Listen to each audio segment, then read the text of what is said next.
Chapter 9 The Army on the March. Sun Tzu said, "We come now to the question of encamping the army, and observing signs of the enemy. Pass quickly over mountains, and keep in the neighborhood of valleys. Camp in high places, facing the sun. Do not climb heights in order to fight. So much for mountain warfare.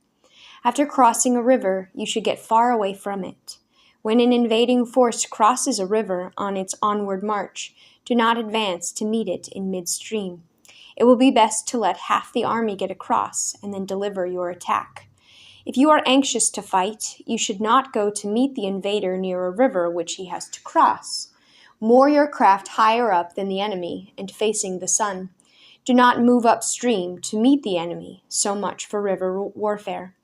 In crossing salt marshes, your sole concern should be to get over them quickly, without any delay.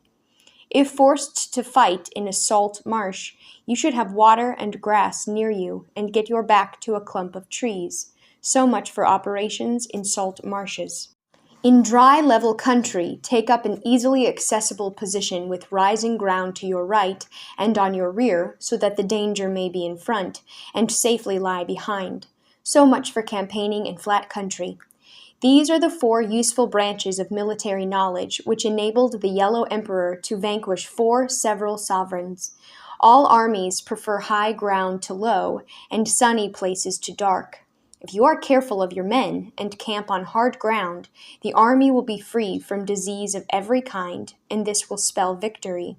When you come to a hill or a bank, occupy the sunny side with the slope on your right rear. Thus, you will at once act for the benefit of your soldiers and utilize the natural advantages of the ground. When, in consequence of heavy rains up country, a river which you wish to ford is swollen and flecked with foam, you must wait until it subsides.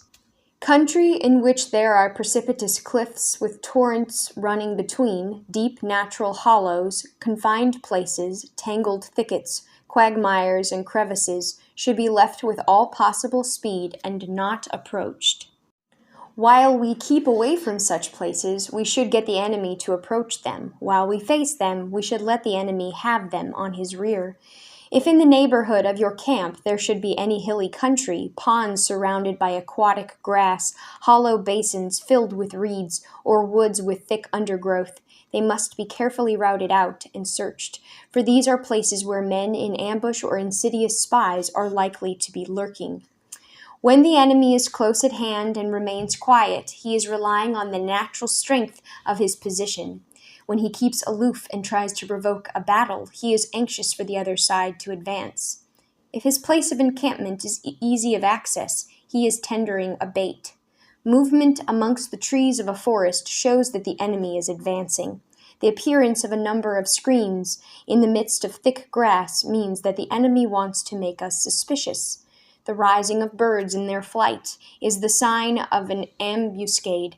Startled beasts indicate that a sudden attack is coming. When there is dust rising in a high column, it is the sign of chariots advancing. When the dust is low but spread over a wide area, it betokens the approach of infantry. When it branches out in different directions, it shows that parties have been sent to collect firewood.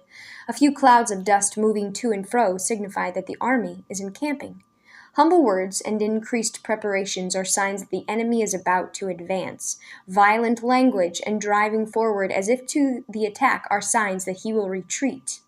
When the light chariots come out first and take up a position on the wings, it is a sign that the enemy is forming for a battle. Peace proposals unaccompanied by a sworn covenant indicate a plot. When there is much running about and the soldiers fall into rank, it means that the critical moment has come.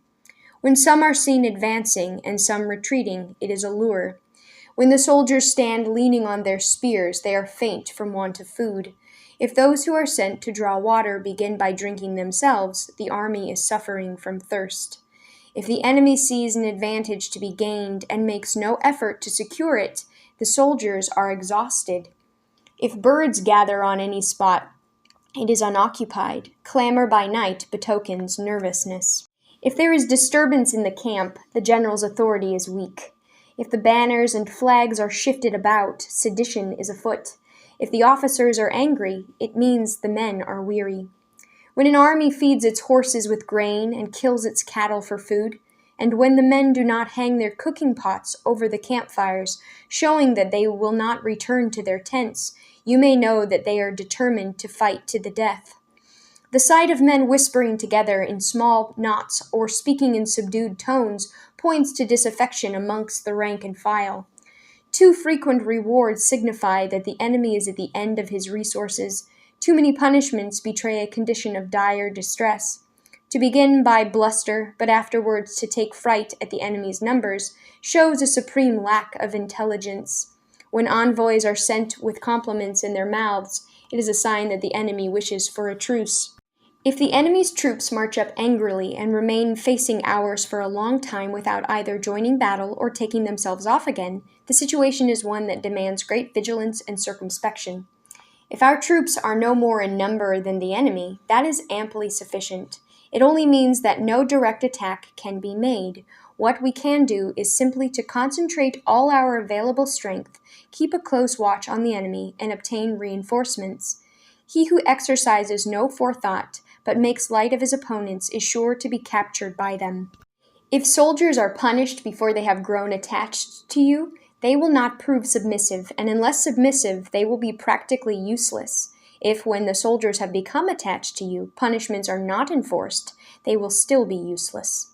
Therefore, soldiers must be treated in the first instance with humanity, but kept under control by means of iron discipline. This is a certain road to victory. If in training soldiers' commands are habitually enforced, the army will be well disciplined. If not, its discipline will be bad. If a general shows confidence in his men, but always insists on his orders being obeyed, the gain will be mutual.